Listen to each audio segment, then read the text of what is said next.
ኢየሱስ ክርስቶስ አገኙ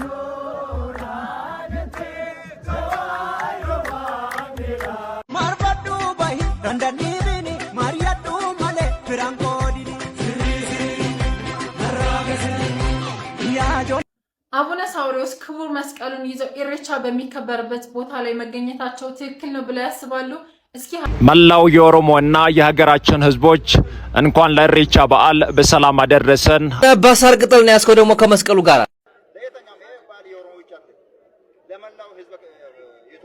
ስለዚህ ኢሬቻን ነጥለን ለይተን መስጠት ያለብን ለባለቤቱ ነው። ማንቻ እንደ ቃልቻ እንደ ቦረንትቻ ሰይጣናዊ አምልኮ እንደሆነ ግማሽ ቤተሰባቸውንም እንዳሳጣቸው በዝርዝር እጅግ አሳዛኝና ዘግናኝ የሆነ መረጃ አሁን ላይ ተሰምቷል። በአማራ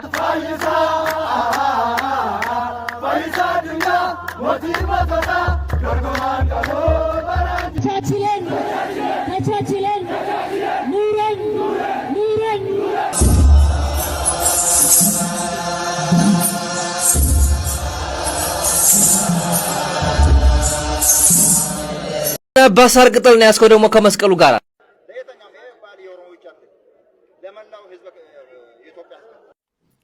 ዝም በል ህዝበ ክርስቲያን ልትል ባልሆነ ኦርቶዶክስና ዋቄፈና ለይተወቅ። በሳር ቅጠል ነው ያስከው ደግሞ ከመስቀሉ ጋር ከሃይማኖታቸው ይልቅ ብሔራቸው የቀደመባቸው አባት የዋቄፈና ሞዴል የለበሱትን ልብስ ተመልከቱት። የጵጵስና ልብስ ሳይሆን የሞዴል ልብስ ነው የለበሱት። በዛ ላይ ደግሞ ብሔር ብሔረሰብ ተከባብሮ የሚኖርበት ሀገር እያለ ይቀደዳል። አስመሳይና ካድሬ ጳጳስ ቆቡን አውልቀው ጵጵስና ከቤቱ ውስጥ አስገብቶ የሚሰጣባት ነው። እጅግ የወረደ አስተሳሰብ ያለው ብሔረኝነትን የሚሰብክ ኦርቶዶክሳዊነት አስተሳሰብ የሌለው የቆብ አለባበሱን አያችሁት? የለበሰውን ልብስ እዩት። ከመቼ ወዲህ ነው ጳጳስ ነጭ ልብስ የሚለብሰው? ጥቁር የሚለብሱት እኮ እኔ በመከራና በስቃይ ያንተን ፈተናና ስቃይ ተከትዬ ይችን ዓለም ንቄያለሁ ከዚህ ዓለም እኔ ወጥቻለሁ ለማለት እኮ ነው።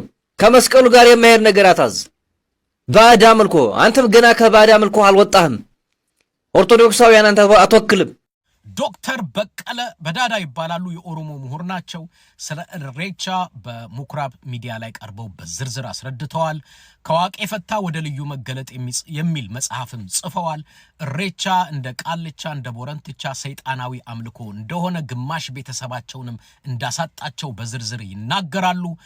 ይሄ በክርስትናም በእስልምናም የተወገዘ ነው ሰይጣንን ማምለክ። መጽሐፍ ቅዱስም ሌባው ሊሰርቅ ሊያርድ ሊያጠፋ እንጂ ስለሌላ አይመጣም ብሎ ይናገራል። በእስልምናም በክርስትናም የተወገዘ ነው ሰይጣንን ማምለክ።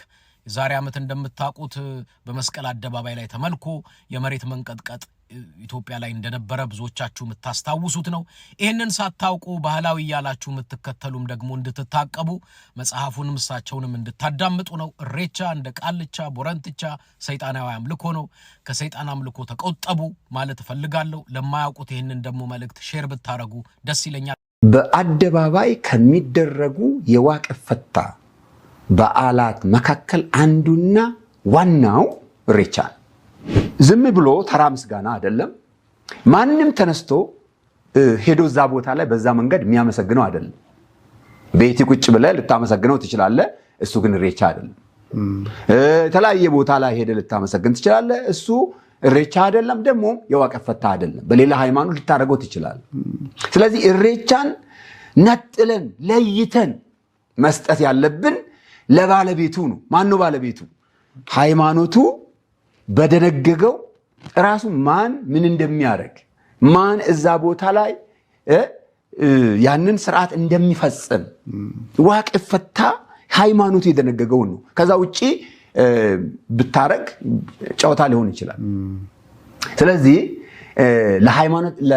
ለሃይማኖቱ ሰዎች the highest time ነው ዋቃን ለማመስገን ማለት በአመት 2 ጊዜ ይደረጋል።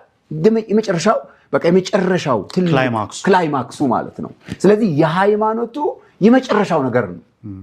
ለማህበረሰቡ ለኦሮሞ ማህበረሰብ ከኦሮሞ ማህበረሰብ መካከልም ለዋቄ ፈታዎች ብቻ የተሰጠ ዋቃን የሚያመሰግኑበት ኦኬ እንዲል ልንል ይችላል። ዋቃ ከሆነ የሚመሰገነው ማንንም ሰው ቢገኝስ በምን ስርዓት ነው እዛ የምትገኘው? በምን ስርዓት ነው? እዛ እኮ ሳር ይዘህ ለምንድነው ሳር ይዘህ የምትሄደው? ለምንድነው አበባ ይዘህ የምትሄደው? ለምንድነው ልምላሜ ይዘህ የምትሄደው? ለምንድነው ወዝ ጋር የምትሄደው? እግዚአብሔርን ለማመስገን ከፈለክ ቤት አታመሰግንም? ቸርች አታመሰግንም? መኪና ውስጥ ቁጭ ብለህ አታመሰግንም? እሱ ኢሬቻ ግን አይደለም። ስለዚህ የኢሬቻው የተለየ ክብረ በዓል ነው፣ ሃይማኖታዊ ክብረ በዓል ነው። ምናልባት አንዳንድ ሰዎች ይሄንን ከታንክስ ጊቪንግ ጋር ዝም ብሎ ኒውትራል ለማድረግ ይፈልጋሉ። እሱም በኋላ እንመጣበታለን። ግን ኢሬቻ አደባባይ ላይ የሚደረግበት፣ ሆራ ላይ የሚደረግበት፣ እንደገና ደግሞ በጋ ላይ በተራራ እንደዚህ የሚደረግበት የራሱ የሆነ ስርዓት ስላለው ነው። እዛ የሚገኙ ሰዎችም የዋቀፈታ ሃይማኖት አማኞች ናቸው። ለነሱ በስርዓታቸው የሚያደርጉት ነው። ጨርሰው ባህላዊ ገጽታ የለው። ምንድነው በዛ ጋር የምታዩ ባህላዊ ገጽታ?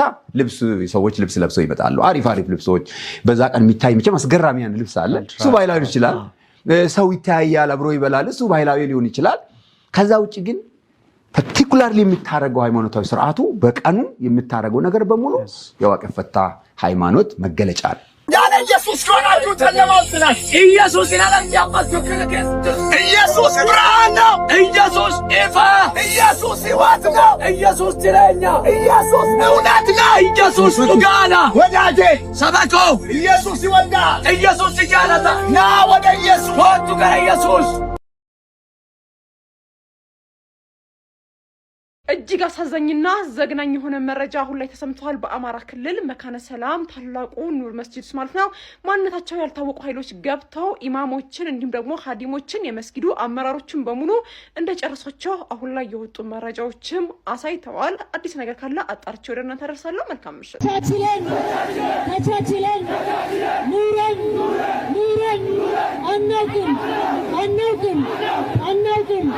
አናውቅም አማራነት እምነት